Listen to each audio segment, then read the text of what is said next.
Hello and welcome. This is How to Communicate to Get What You Want. My name is Kitty Coy. I am a neuroscientist turned magnetic mind coach, and I help people get crystal clear on the vision of what they want to create, release any resistance to having it. Oh, and people are jumping in. I love it. Release any resistance they might have to having it, which is like fear, self doubt, procrastination, unworthiness.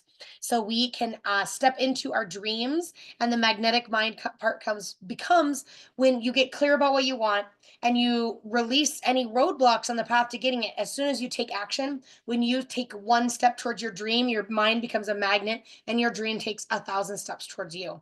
And today we're going to talk about how this applies to relationships, getting crystal clear on the vision we want in relationships, and how can we communicate that vision and be in relationship in a way that supports us.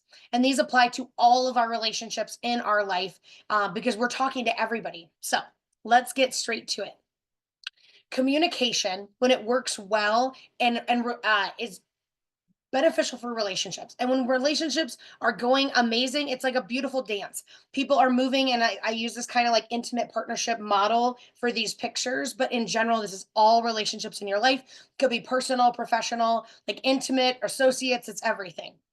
But when you're in a relationship with somebody and it's going well, it's a beautiful dance where you are literally and you're moving in sync, you're holding hands, you're connected, you're supporting each other. And as time goes on in every relationship, things can start to build up, especially when we're not talking about them, which may be why you're here today is to learn how to communicate more effectively. And we end up arguing, we end up having, hurt feelings and things.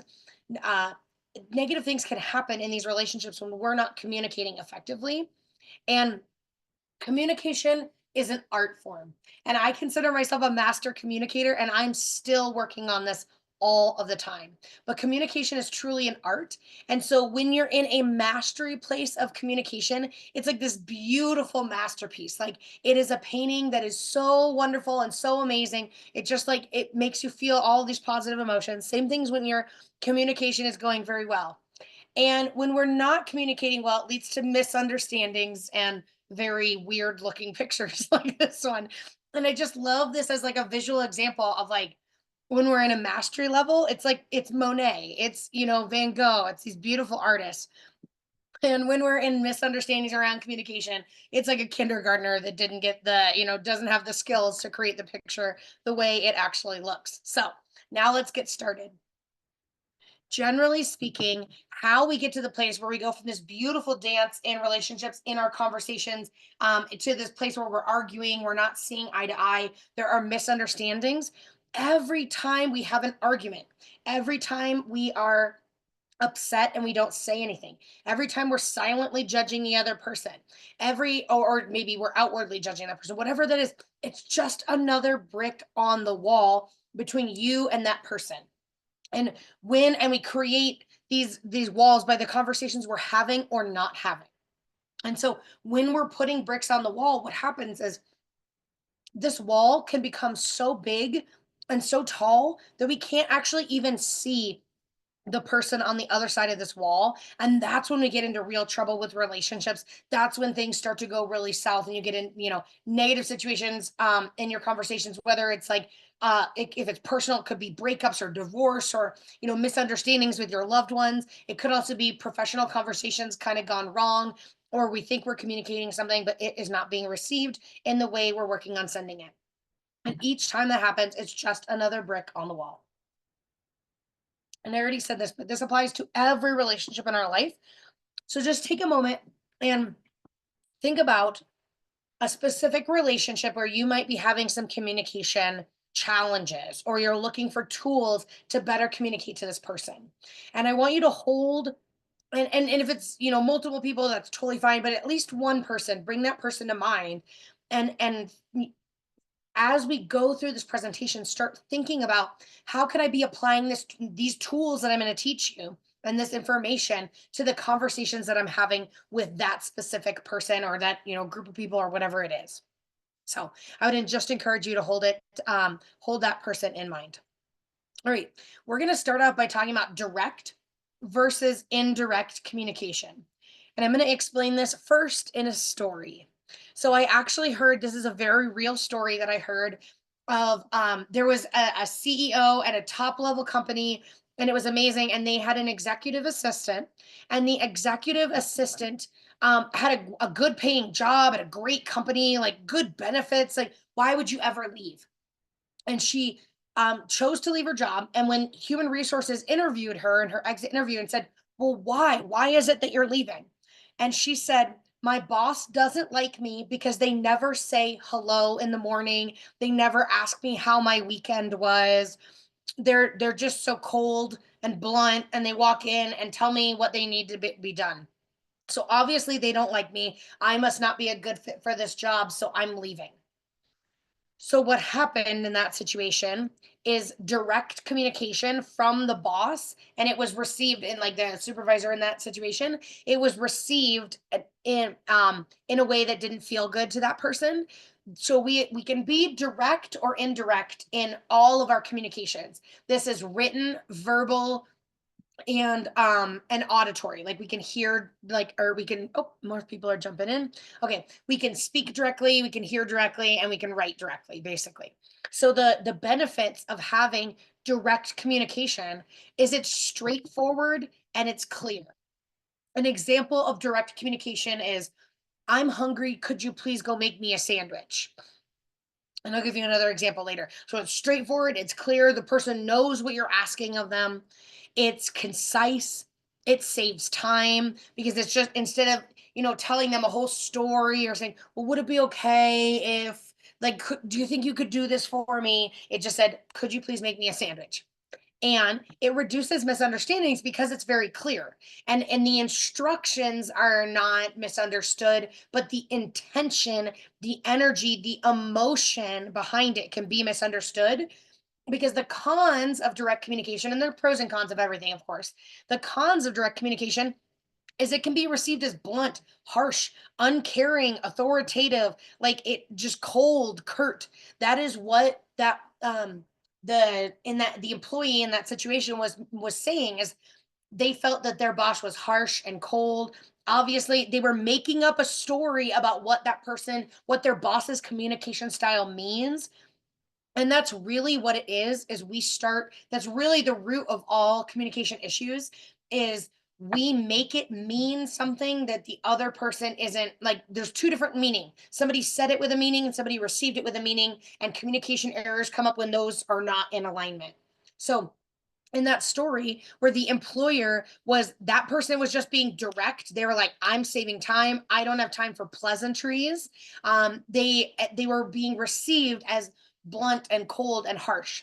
And I am a very direct communicator, and I have personally gotten that feedback again, multiple times, that people are like, whoa, like, don't you want to say hi, or like, don't you want to talk about things? And I'm like, oh, it just never even occurred to me. Like, I'll send, and still to this day, I catch myself. I'll send text messages being like, "Can you send me the report?" And then I'm like, and that's next text message. By the way, good morning. I hope you're having a good day. It's just not something I think about because I'm so, like, matter of fact in my communication style. And the goal is, how do we understand our communication and then shift to be a little bit more in the middle, or be dynamic and fit the people we're communicating with. Real mastery in communication is being able to adjust your own personal communication styles to fit that person. So, like, specifically, my assistant is more indirect in her communication. And I used to just, like, log on to our weekly meetings and be like, cool, can you send me this, do that, whatever. And I started to notice, and I was like, what if I started with, hi, how's your weekend? It's 1 minute conversation. It's not like we're spending, hours small talking or anything like that. But that 1 minute of conversation, of pleasantries, of just greeting them and seeing how they are and treating them a little bit more human, makes me be received a little less blunt and harsh and cold. So if there's direct communication, there's obviously indirect communication. So let me tell you a story about this. This happens, I hear, especially from my clients. A lot of my clients are indirect communicators. And I've heard the story time and time again. Like, in a relationship, a woman will be communicating things and, asking for things, and but then the partner doesn't respond, and then they feel unheard, unseen, misunderstood. But what's happening is they're communicating indirectly, and the person, their partner in that situation, is not receiving the information. They're like, okay, you said some stuff, but I don't know what you want me to do about it. I don't know what action I can take. That is indirect communication. So, an example of indirect communication in the sandwich example would be like, well, you know, if I'm talking to somebody, I'm like, oh, I'm working at my desk right now and I got this meeting and I really got to prepare for this meeting, but I haven't eaten lunch yet and I'm really hungry. Okay. So, like, if I said that to somebody, if they didn't know me or they didn't know that I was an indirect communicator, they'd be like, okay, so you're hungry. That's nice. Thank you for sharing. Like, you know what I mean? And what really I was asking for indirectly was, could you make me something to eat so that I can keep working? And so oftentimes we think we're communicating something, but we're not really getting the message across, or we're getting the message across without the energy and the emotion that is matching that person. So in indirect communication, the pros are it's polite, it's diplomatic, it's kind, it's thoughtful. It avoids conflict and maintains harmony because you're not really ever saying, I need you to stop and do this for me or whatever that is. The cons of indirect communication is it can be for the listener, it can be confusing. It also leaves room for misinterpretation, and sometimes there's subtlety that's missed. And so there's been many people that I've met or worked with in my lifetime that they'll say things, and I'm really good at, teach communication webinars. I'm really good at hearing as a coach. I can hear what people aren't saying. So I'm a direct speaker, an indirect listener. I can be direct in my listening, obviously, but I'm an indirect listener because I'm listening for what they're not saying. Like, what do I think that they're meaning? And so, in that sandwich example, if somebody said, "Oh, but I'm working right now," and whatever, I would peep back to them and say, "Does that mean you'd like me to make you lunch? Like, would that be helpful?" So I'm confirming using my direct communication style, confirming what they're saying. But it's really easy to miss that subtlety if you don't know the person, or you don't know what they're asking for, or you're just, maybe you're busy and your mind's somewhere else. Maybe you have some stress going on in your life. People may say something to you and you just don't even, you're listening and you hear it, but it just doesn't click that they're asking you for something. So that is the con of direct communication. And I already said this, but direct and indirect applies to verbal, a heard, and written communication. Like, how do you speak? How do you listen? And how do you write? And and that is an interesting thing. And this is different across cultures. It's different across generations. So, like, generations of children that are younger now that grew up where like text messages are a common form of communication, they tend to be very direct and short in their text messages. It's just like get the thing or whatever. They don't. And people that are from an older, like my grandparents generation, she doesn't like, she wants more of the, because she's grew up writing letters to people. She wants more of the pleasantries, the longer form communication. And so just notice and take a minute to think, are you direct or indirect in your verbal communication? Do you tend to be the person that says, can you do this for me? Would you please do this for me? Or I need this? Or do you tend to be indirect, which just says you're speaking around? There's an metaphor for that or whatever. It's like you tend to beat around the bush. You don't ask for things. You try and be gentle about it. When you're speaking, just notice, are you direct or indirect? When you're listening, I've heard people describe direct listening as literal. So, like, a way to describe that, and it's like, have you ever been in a conversation where you're like, I'm hungry, and somebody says, "Nice to meet you, hungry. I'm Kitty." They are a direct, literal listener. They're hearing the exact words you're saying. They're not like "oh, you should get food," or like, "Do you want to go get lunch?" Like, that's not what they're hearing. They're hearing the words that you're saying and nothing more. They're not reading into the energy around it. And when you're indirect, you tend to pick up on, when you're indirect in your listening, you tend to pick up subtle cues that people, and like hints and things, like you tend to understand no matter if people ask for it or not. You tend to understand what they mean. And then think about your written. When you're writing an email or a message, or when you call somebody on the phone, do you call and say, "Hey, how's it?" Do you say, "Hey, how's it going? How was your weekend? How's the kids?" Whatever. Do you tend to have a little bit more present? Well, I guess that's speaking. That's not an example of written. But like if you're writing an email, do you tend to write out all the pleasantries and be like, "Hi, I hope you had a great weekend. Like I haven't seen you in a while, but I know your kid graduated from high school last May, and I hope it was a great graduation. So how you doing? I would love to." And then you get into it. So just notice, are you direct or indirect in your verbal, your written, and your listening, your heard communication? So, oh, and I just kind of went over this. I forgot to click the slide. So just notice and make a note, because whatever communication style you are means that the other, like when I had to train myself to be an indirect listener. I used to be, because I'm a direct speaker, I used to be a direct listener, and I was missing subtle cues. And that's part of coaching, and my whole journey is I'm getting better and better at my indirect listening.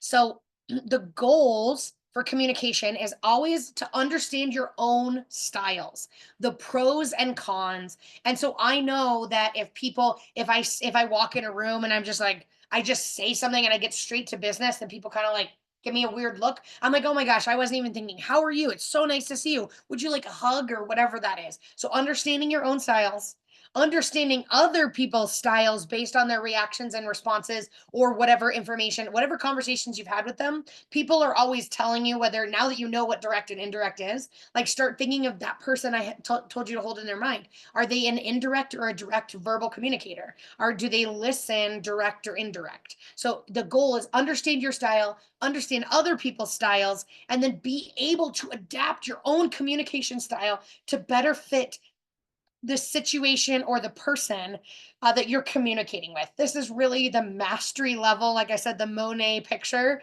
is when you can understand where you are, where the other person is, and bridge that gap easily. And I gave this earlier hint, there are cultural differences. Like there are, different cultures that are much more direct, the different cultures that are much more soft and indirect in their communication. Um, and then there's different generational things in the United States. Like I said, there's a big difference between my young cousins and my grandmother, have very different communication styles because of the generations that they were raised in. So, tip number one, so that's a little background information on how to be effective in your communication. So, tip number one is start sharing proactively. So you may have seen and or heard about this example. It's a paper mache volcano, and you put baking soda inside of it, and you can pack that volcano with baking soda, and then you add one thing, vinegar. That's the catalyst, and all of a sudden, psh, your volcano explodes and goes everywhere. So you might be asking, what does this volcano have to do with communication? This is what happens in our communication when we have unmet needs that aren't being expressed or aren't being received and fulfilled. So we become this volcano that explodes. Like think about it. Like maybe you said, and the person, maybe you're saying it or maybe you're not saying it, that like you're communicating something, you think you're communicating something, or you don't want to be rude, so you're not communicating something, but then you just hit this flashpoint where you're like, I can't take it anymore, and then you snap at that person. That's that volcano eruption. But the good news is we can stop the eruption. And this question is so important. What's one thing that you need to feel connected in a relationship, especially focusing on whatever inspired you to get on this call today, that relationship, or maybe it's a couple, but just think about at least one. What do you need to feel connected in relationships?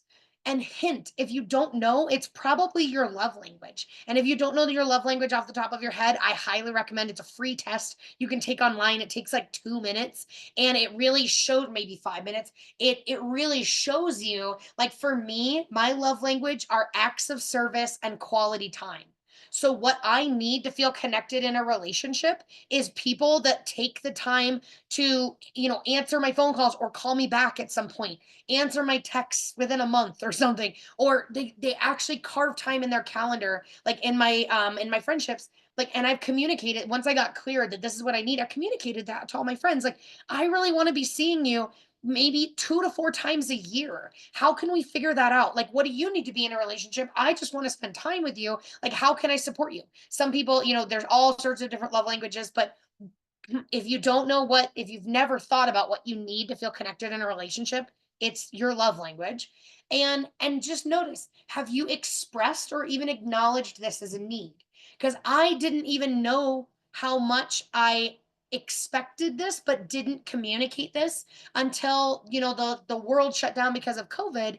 And there was a lot of my friends like I didn't talk to, and I wasn't, of course, was not seeing them in person during that time. But it was a long time that I went without seeing my friends, and I got really clear. I started to feel resentful. I was like, I've texted you multiple times. You're not responding. Again, I'm making it mean something. I'm making it mean something that maybe they don't like me. They don't care. They're not making the time for me. That's the meaning that I'm assigning to their act of not responding to the text. In reality, maybe they're stressed. Maybe they're having a really hard time. And so once I realized that I was like holding people to these expectations and like, judging them for not meeting it, but I had never even communicated what's going on. I reached out to the people in my life and I said, "Hey, I miss you. I really want to hang out." And I've done some personal growth and learning, and I've realized that what lights me up and what makes me feel good in a relationship is just spending time together. Whether it's in person, it's on the phone, it's Zoom, text messages, whatever. It's just that connection, that communication, and the idea of spending time with you. Like, I just really want to spend time with you. What do you need to be connected in a relationship? So I just had that conversation and I expressed it.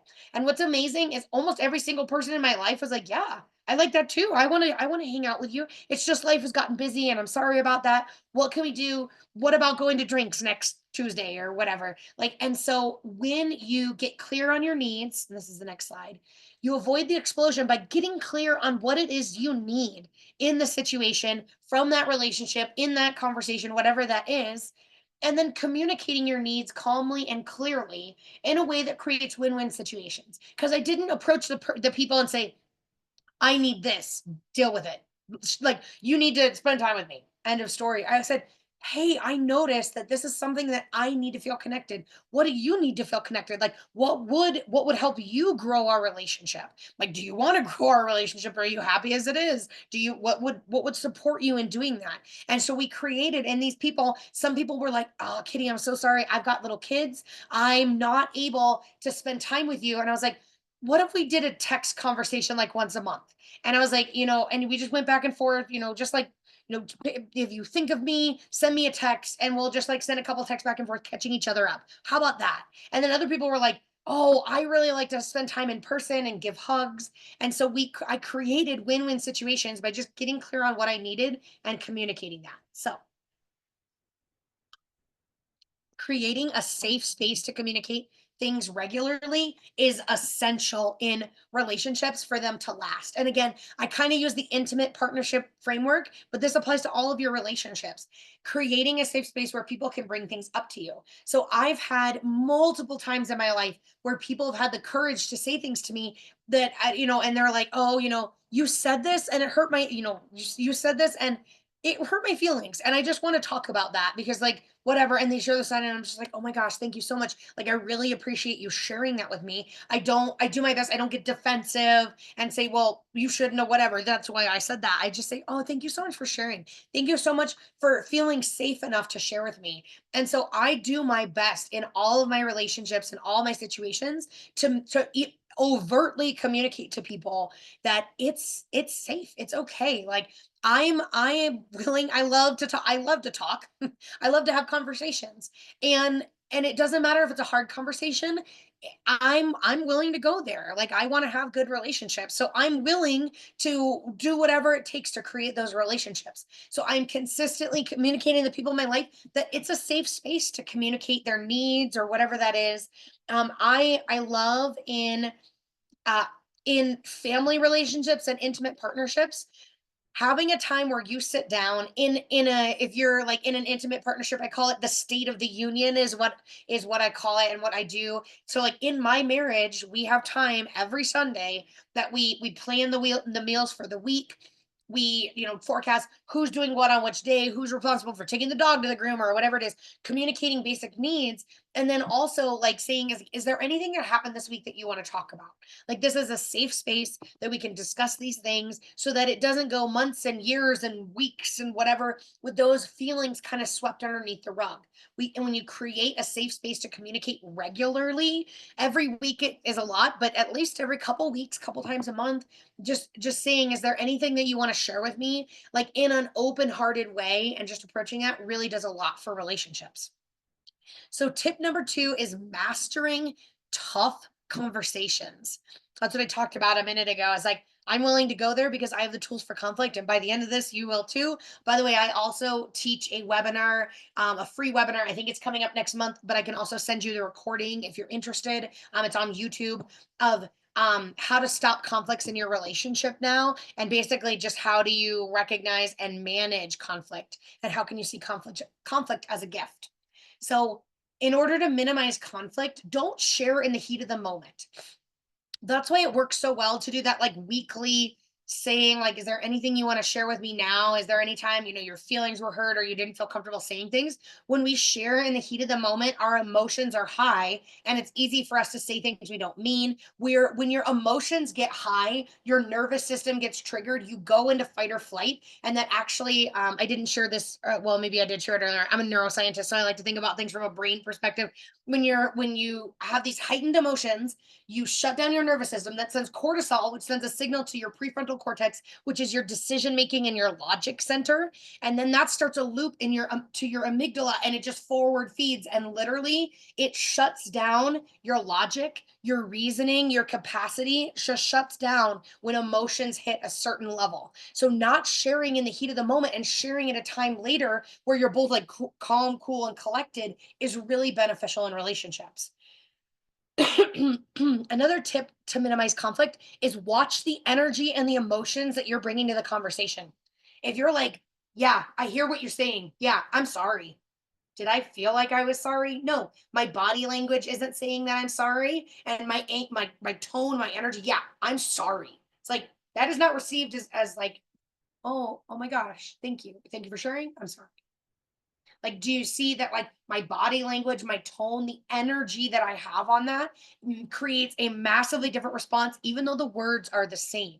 So just be aware of the energy and the emotions you're bringing to things. Again, why speaking of things outside of the heat of the moment, we do not have control. We don't always have control over our energy and emotions in the heat of the moment. They're a lot more exaggerated, and we're like, way more angry. We come off as more angry than we are sometimes.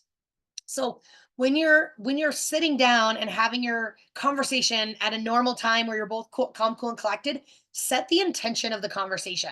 Start off by saying things like, there's an event that happened, and I want to talk about how we feel. I want to find resolution. Like I just, I love you. Whatever it is, like if that's appropriate. It's like I just want to get on the same page about this and clear up any misunderstanding so we can move forward and have ease and harmony in our communication and in our relationship. So like setting the intention of like my goal is not to fight. I'm not here to attack you. I just want to figure out what's going on. I want to share and get on the same page. That goes a long way in minimizing conflict. Speaking from your heart and tuning in is really easy for us to get stuck in what I like call our head bubble. And if you can just like imagine when you take a deep breath and I even a lot of times when I'm having tough conversations or I'm focusing on speaking from the heart, I will literally put my hands on my chest as a physical reminder as I'm speaking. Yes, tuning into my heart, speaking from my heart. Like it's really easy when we're in our head. That's when we're like logical and we are not being, sometimes that means if we're overly logical, we're probably not being empathetic, compassionate. We might not actually be listening to hear the person and understand. We might just be listening to respond. So when we speak from the heart, it really goes a long way. And understanding and meeting the person's communication and conflict styles. And so again, understanding, is it direct or indirect? Is it, and we're going to talk about conflict styles in a second because that matters too. But like just understanding and meeting the person where they're at. This is a great slide. If you want to pause and take a screenshot, I'll take a little sip of coffee. All right. So This is everybody are different conflict styles. I'm not going to go into what each and every one of these means, but there's more effective and less effective methods of conflict.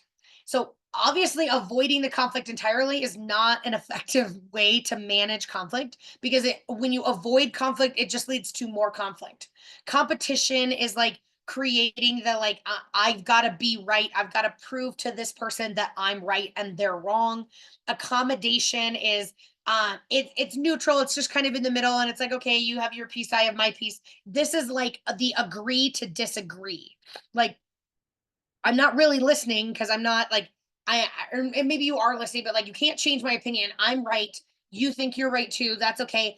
I think you're wrong, but if you think you're right, we'll just like agree to not talk about it. This is like the kind of like, it's not avoidance, but this is agree to disagree. Compromise is finding a solution that's win when you're in a conflict, finding a situation that's win lose, where one person wins and the other person loses. And collaboration is the most effective type of conflict, and collaboration is what I talked about earlier. It's like, okay, I want to hear what you have to say. I want to share, how do you feel? I want to share what I have to say and what I feel. And then I want to come to resolution. Like, I want to find this middle ground where we both feel heard and seen and understood. That's collaboration. In collaboration, you're creating win situations where both person is like, okay, yeah, I like, obviously the conflict happened, whatever it is, but like they both people feel good about the ending of that situation. So there's five, but there's the button, five different types of conflict styles. So there's different types of conflict behavior responses. And this is very interesting because I am a direct communicator, and I am direct. And so like, if I see things, because I'm direct, I'm like assertive, and there's a specific word for it that I'm not finding right now, but like, if I see something, I say something. So like, I don't avoid conflict. And I was raised in a household where like we avoided conflict by being like, somebody would say something and be like, I don't appreciate how you said that right now. Like, we are in the moment. We're not thinking about it. We don't hold anything back. We're very direct and blunt and upfront.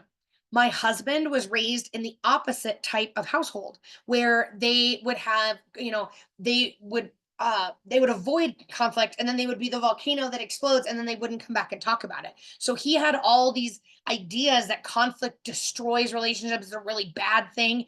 And for me, it was the thing that avoided, like, or, being direct and having these maybe tough conversations about calling somebody out when you don't like what they said or whatever. But having it in the moment for me reduced the conflict. And for him, it made the conflict bigger. So, because he has a different conflict behavior response. So the reactions can be passive, assertive, passive aggressive, and aggressive. And I'm assertive. That's the word I was looking for. I'm assertive in my communication style. Assertive is just like direct, straightforward. Passive is like is very similar to avoidant. It's like, there if somebody calls you out on something, you're like, okay, cool, whatever you want. You're like, you just don't want to respond. You're just like, what do I do to stop right now? Passive aggressive is like, oh, it's fine, but then you're like silently giving them death stares, or you're saying things are fine when they're not. You're upset, but when somebody asks you, are you okay, you say, I'm fine. Like, that's passive aggressive. And then aggressive is just in your face, like, here's where. And so when I'm cool headed, I'm assertive. When I'm upset and I'm in this emotional place, I can border on aggressive, because I'm so direct in my communication. It can be perceived like I show up and I've got a big voice, big energy. It can be received as aggressive. And then there are different needs in conflict behavior. And this is what's really interesting. Another way my husband is on the more passive to passive aggressive side. I'm on the assertive to aggressive side. And my husband is, I am talk about it now. If we talk about it in the moment, it's not a problem. And he has to walk away and think about it in the middle of an argument. He'll say, I need to take a walk.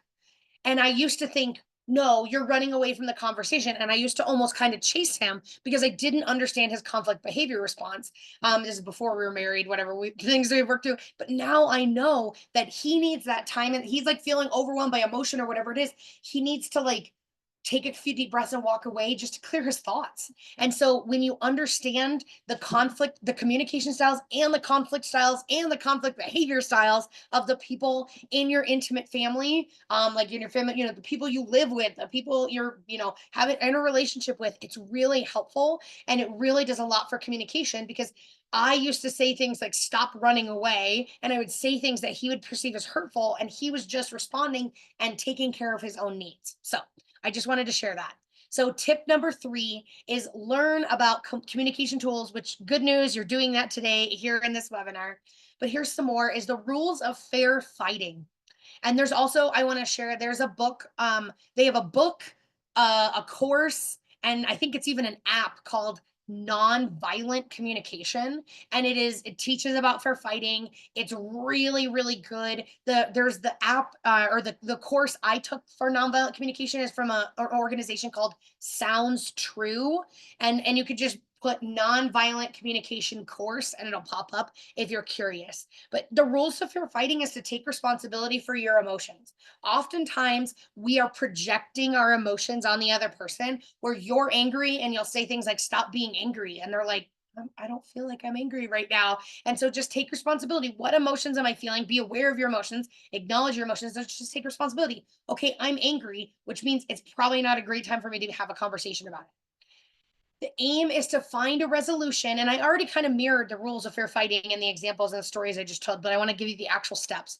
The aim is to find a resolution that honors both parties. There's no compromise. There's no agree to disagree. Like both people feel like their needs and their feelings have been met and heard and seen and understood. And the relationship's integrity is intact. Like you walk away both feeling like, okay, cool, like that wasn't great that happened, but I feel better. I feel stronger. Like I feel more connected to you now. And again, if it's in a professional relationship, you're just like, I'm now more willing to be in the same room as you or whatever that is. And it's about finding a new way to create such win-win situations. I cannot say this enough, but so many people tend to compromise, especially if they're on the passive side or indirect side of speaking or conflict style. They'll just compromise and they'll say, I don't need anything. It's fine. Do whatever. You just take control. But then that builds resentment and problems in the future. So it's literally about like seeing it as a puzzle, whatever's happening, their conflict of communication. Like, okay, this person, this is their needs and this is their feelings and this is what's going on for them. And this is my needs and this is my feelings. And this is what's going on for me. Like, how can we bridge this gap? How can we both get what we want? How can we create a new way of interacting or whatever? And so things like this, like I've heard a lot of different examples, but what's coming to my mind is the idea of a safe word. There are many people that if you're in a conversation and it's going and you're like, I'm overly emotional, and they're like they either have a safe word or and my husband basically, like, his safe phrase or whatever his action is, I need to go take a walk. And I know I don't make that mean anything. I just, the only thing it means, because we've talked about, that's the other thing is like when we're talking about and creating win-win situations is, what does this mean? When you said, well, like this was said, I felt XYZ because what that means to me is blank. And when we communicate in this way, we're telling people how we're interpreting things because people don't know. Like if you're in, I recently was in visited Greece, which is a very different communication style. And even though I'm direct, I'm kind about it, and and I have big energy, but big friendly energy. And culturally, Greece is a lot like the Middle East in the fact that I was, all of a sudden people are yelling at me and I don't know what they're yelling about. And I was just like, oh God, like, and so because I don't understand what they like, it's not that I don't understand the language. They were yelling at me in English. I knew what they were saying, but I don't understand what it means to them or why they're upset. And so that way it's really amazing to have that's a tool, but it's about creating win-win situations. Then how to use fair fighting is using I statements to express feelings without blame or accusation. And you notice, I don't know if I caught myself, instead of saying you said this and then I felt whatever, that's attacking. That's going to put somebody on the defensive. And I said, you said was wait, no, this was said and I felt. Because the person knows that they said it, but when you're like, you said this, it very much feels like feels like the finger pointing, and it feels, and when people feel, it feels like it could be attacking or aggressive, then when people feel attacked, they respond in the when people feel attacked, they respond with defensiveness, and that's not going to get us anywhere. So when you said this, and again, you said it could be, it depends on how heated the conversation is. I could also say when this was said, when it was said that you didn't like my friends, I felt sad and defensive. And avoid name calling, of like, notice your body language. This is a closed defensive position. Like, crossing your legs can be perceived as defensive, pointing at people, like getting in people's, there's things you can do that are defensive that you don't want. You want to be like, if I'm listening to somebody and they're sharing things, I literally like sit with my, or stand, but no crossed legs, no crossed arms. And I literally just put my arms to my side with my hands open. And I'm like, I am receiving this information, and it's a safe, it makes you safe to share. It's a body language that says, I'm listening, I hear you, like, I don't want to fight, like. And so that's a really, like, really great thing, is just notice what your body language, your energy, and your emotions are. Avoid name calling, avoid criticism. Don't bring up past issues. Well, 10 years ago you did this, and then my mother-in-law never let me hear the end of it. Whatever, I'm just making stuff up at this point. But don't bring up the past. Focus on what's happening right now. What is the thing that is the problem right now? And if you're like, and this is a problem right now, and it reminds me of, because this problem has shown up in other areas over time, is very different than, well, you attacked me today and you were being whatever, and you're making it, you're being angry and putting it on me and making it my problem, and you do that all the time. Like, look at the thousands of times. Very different energy, words, and emotions in the two different ways I shared.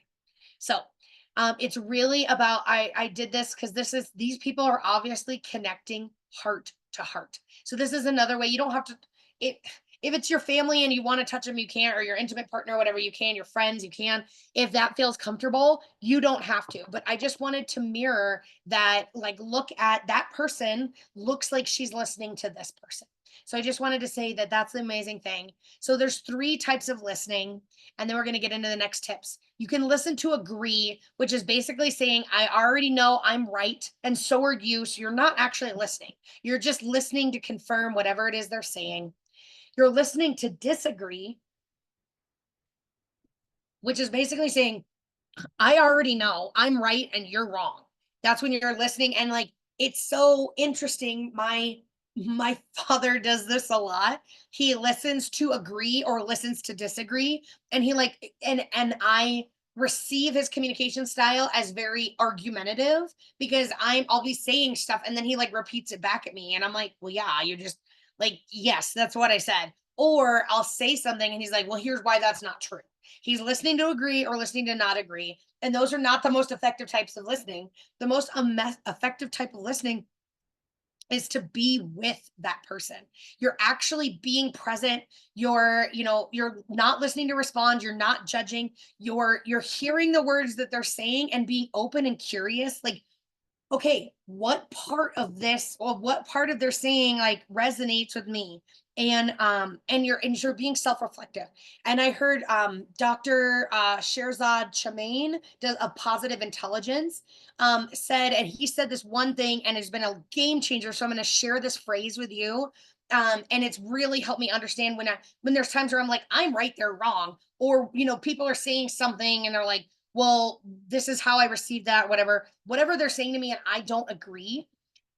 At least 10% of what they're saying is true, is what Dr. Shirzad says. At least 10% of their story must be true.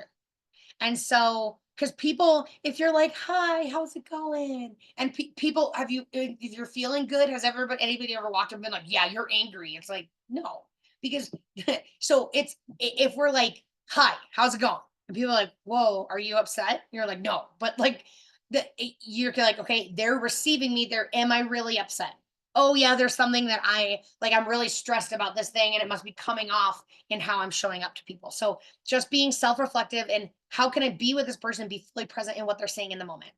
So tip number 4, this is our final tip for this communication webinar, is our focus affects everything in our conversation. And so let's think of this. I'm going to tell you a little story.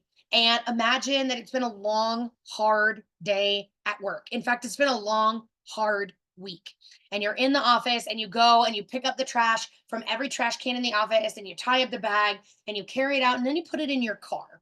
And then you drive home and then you go home and then you just start dumping this trash everywhere, all over your house, whipping around trash bags, just dumping it in your living room, throwing it out at the people in your home. Who's been there? Just me? Okay. Well, here's the problem. We all do this all of the time when when we have a negative day and we come home and we basically vent or dump all that energy on somebody. It's literally like dumping trash or garbage on them. And this is because of our focus. So, where is your focus on any given day? Are you focused on the things that bring you joy? Are you focused on the things that light you up? Or are you focused on the things that stress you out?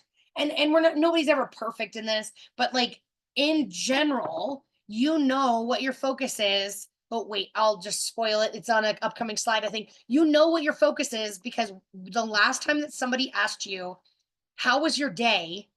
What's the first thing you said? Were you complaining? Well, traffic was bad and my boss sucks and like here's what didn't work. And then I ran out of water and I didn't have enough food to eat. I'm angry or whatever. Or when and this is to your loved one. We tend to dump on our loved ones because they're safe.